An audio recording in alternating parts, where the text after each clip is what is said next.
This is the Nvidia Shield Pro 500GB Android TV. So, hello guys, this is Paul from PKTV. So we're going to be looking at the Nvidia Shield Pro 500 gigs. So at the side here is a few accessories that I do have here, the remote and the stand. Around the side here we see the actual sticker, and here we see what you can do with this thing and what's in the box. As you can see right there, a whole bunch of stuff and some of those specs right there. Some good things. It's an X1 processor, obviously Nvidia's greatest mobile processor that they have currently, and GPU. So we will get some decent gaming off this particular one. So it is a full functional Android TV device, so it's running stock Android TV 5.1.1, runs on 4K television, so you got your 4K movies, TVs and everything else. So let's open this up and have a look, shall we?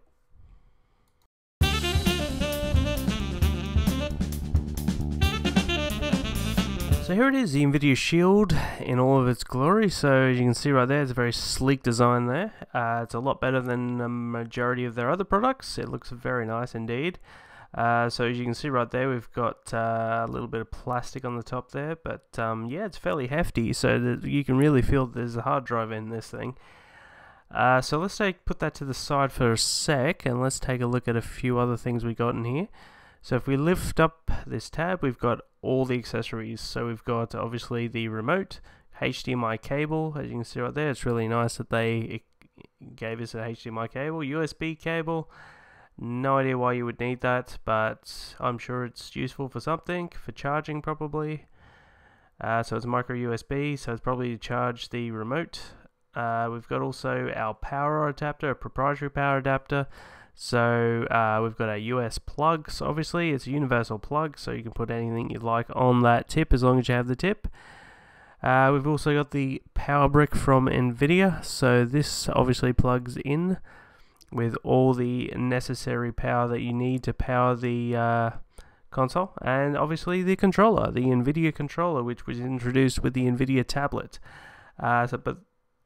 We've also got a few documents as well here, so I'm guessing that's warranty and everything else like that.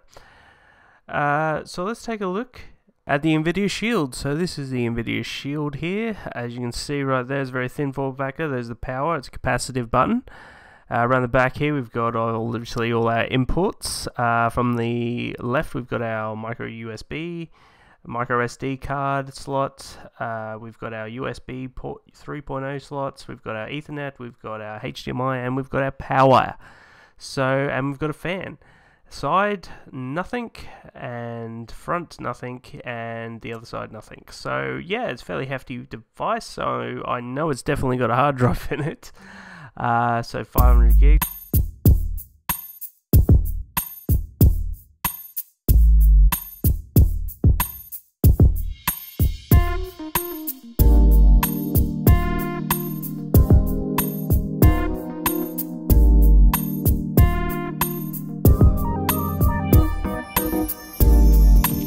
Let's take a look at some of the accessories we've got here. So this is the actual stand. It's a metal stand. It's actually a pretty hefty stand. So this is very, I guess, expensive stand, but it's definitely useful if you want to keep that Nvidia Shield out of the way and pretty much in a tight spot. This is very useful for that. So I needed the actual stand because I actually wanted to give it a bit more cooling. And the place I was going to put it, there wasn't really enough room for it to be lie down, so great place is to have it stand up. So let's take a look at this stand. So this is actually what you pretty much get. So there's not going to be a lot in here, obviously. It's just going to be the stand itself. Right, let's take it out. And there we go, there's the stand. So it's a fairly hefty stand. You can feel this is really solid metal. So at the bottom is a bit sticky, so you take the thing off so it actually sucks itself to the actual surface, so it doesn't move at all. It's fairly hefty as well, so it does actually do a lot of justice. Let's have a look at the other accessories we have. I might show you, this is actually how it pretty much sticks. I'll show you at the back here, it's actually like a sticky residue, but it's not actually going to glue down or anything like that. let's have a look at the remote. This is the Nvidia remote, so obviously if you want to use this just as specifically a media player, which is a very good media player, the remote is very useful. Why would you have this over your remote? Well, this actually is a physical remote, and this is actually very good as well. You can plug your headphones in and various other things like that. So the box, this is pretty much the box. It's not really a big deal. There's a pull tab for it to open it. So let's open her up and see what we have inside. If I can get it open. There we go. That's the only tab I think there is. There's one more tab at the front there, so let's get that off as well. Another pull tab. You just pull it up like so, and now let's take a look. So the main reasons why you'd use this is eventually for all your media stuff, so all your 4K content, or your Netflix, that type of stuff. You wouldn't use this for gaming whatsoever. So it's got all your main features here, your volume, it's got all your audio abilities as well as your mic. There's the obviously headphone jack there, which allows you to wirelessly listen to stuff from your TV, so that's pretty cool, and a microUSB card there. Alright, other features include, you've got your OK Google, it's got a microphone button on there, and various other lollipop buttons as well.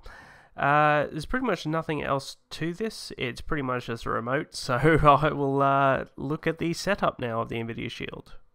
Let's set her up. So I've plugged her into this HDMI monitor, so just to fit to the 1080p update, because you really do, the first time you do it, you actually have to plug it into a 1080p display in order for you to do an update, because you need it for the first update if you're running version 1.0. So because if using a 4K television, you have to do it this way. Alright, so if we go English, obviously, but as I was saying, with that specific Nvidia Shield Pro, when you get it out of the box, if you're running version 1 and you want to run it on a 4K television, you have to run it on a 1080p first before you can actually do the update, or it will screw it up essentially, because it needs to have that fix for the 4K issue that's on it. But other than that, there's the remote, the controller, it's all plugged in and all good. So I'm looking for Australian English, obviously there's no Australian English in there, so I'm just going to go, obviously, I think US or UK English, and we're going to see how this thing goes. Overall, it's a pretty nice setup, and the remote is pretty familiar to me, so we're going to set up Wi-Fi now, so I'm just going to go to the Apple network and we'll set it up real quick.